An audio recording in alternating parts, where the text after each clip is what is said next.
we see them all outside our clubhouse. So we'll have Chris in here in a couple of minutes. Go ahead, Josh. No, he was unbelievable. Elevated a pitch to Esky in the first inning, drove it in the gap for a triple, and then, I mean, the pitches from that point on in that inning was just tremendous power stuff down in the zone. Had the bases loaded there in the sixth, and he threw Morales a 95, 93, 93 mile an hour slider that there's not a man on this earth that I believe could hit any of those pitches. I even asked George, I said, do you think you could even foul one of those off? He said, no way.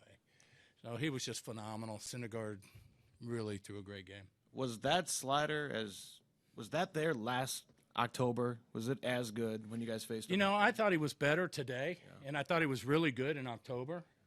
But, you know, there's a lot of wear and tear on your arm in October. I mean, it's, you know, a bunch of innings on your arm. But I thought his stuff was just absolutely spectacular today. And how about the 5 innings you got from Chris today? I thought Chris threw, you know, the ball really, really well. You know, got a pitch elevated a little bit.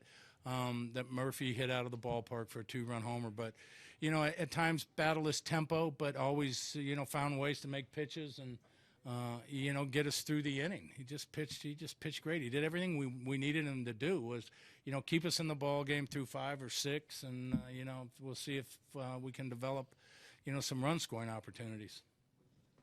In that first inning, was there any way to possibly manufacture that run? Would you like to see maybe the guys bunt on their own or something with the infield back and push a run across or something like that? You just try to put the ball in play. But Syndergaard's stuff was so good. I mean, it was just we couldn't put the ball in play. I mean, it's not one of those where, you know, you're lamenting the fact that you didn't put the ball in play. I mean, you go back and you look at those pitches, you take your hat off to him. I mean, he just made unhittable pitches. How good was Chris Young today? He was good. He was good. He threw the ball, you know, really well. Elevated his pitch count a little bit.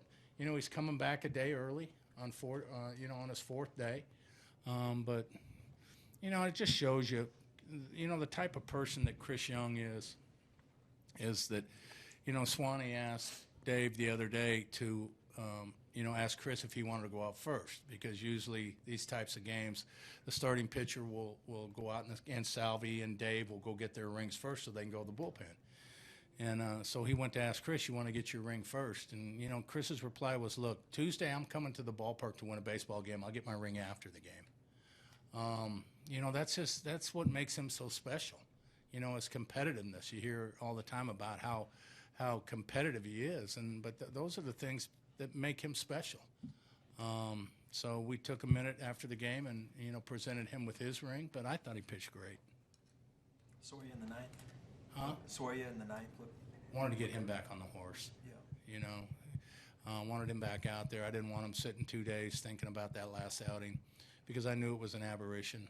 You know, I wanted to get him back out there, you know, with these next 2 off days coming up with a, you know, good feeling.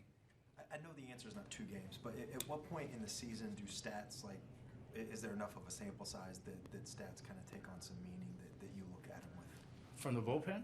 Anybody. I don't understand what you said because half the time I couldn't hear you. So at what point in the season do you think stats kind of take on some meaning? Oh, stats. Yeah.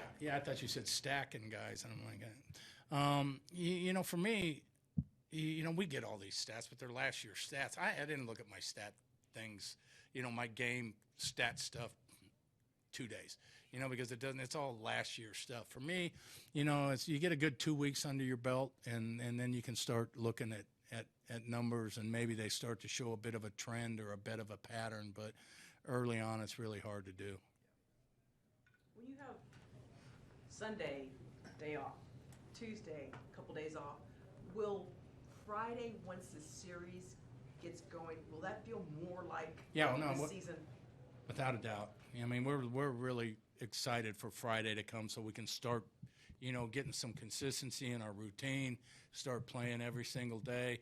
And it helps, you know, right now it's tough on the starting pitchers, you know, developing their tempo and their timing. It's tough on the bullpen guys. It's tough on the hitters because, you know, they get going and boom, you got to sit for 2 days.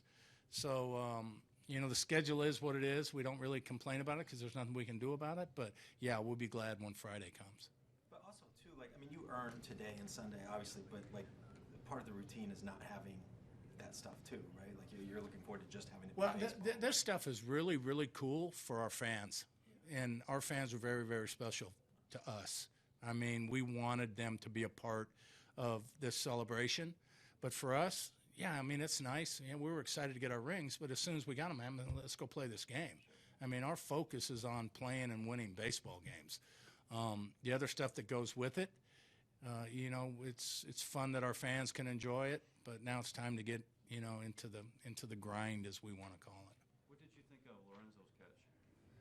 The one up against the wall. I thought it was a spectacular catch, and you know, Ray Fuentes in the first inning, I thought that was spectacular too. When Lorenzo lost that ball in the sun, I mean, that's a huge pick me up right there. You know, I thought that our defense again played very, very well today. This kind of goes along with what Sam was asking about. It's too early to kind of tell too much about things, but a lot of swings and misses today. Is that just one of those things you got to tip your cap to Syndergaard and that bullpen for missing some bats today? Yeah, without a doubt. I mean, there was some tremendous stuff being thrown up at that plate today. I mean, when you're facing a guy that's throwing 99 miles an hour and a 94 mile an hour slider and a 90 mile an hour changeup, yeah, you're gonna swing and miss. But you know, you just scrap, you know, like we did. You get the bases loaded and hope you can put the ball in play and pick up a couple runs. And you know, we did a nice job in the sixth inning to elevating his pitch count and getting him out of there. But yeah, you take your head off. He pitched a great game. How tough were hitting conditions in the later innings? It was getting a little bit tougher. You know, these 3 o'clock games with the shadows and stuff, it gets a little bit tougher. You know, it's not like seeing the ball like you would at a night game or a strict day game.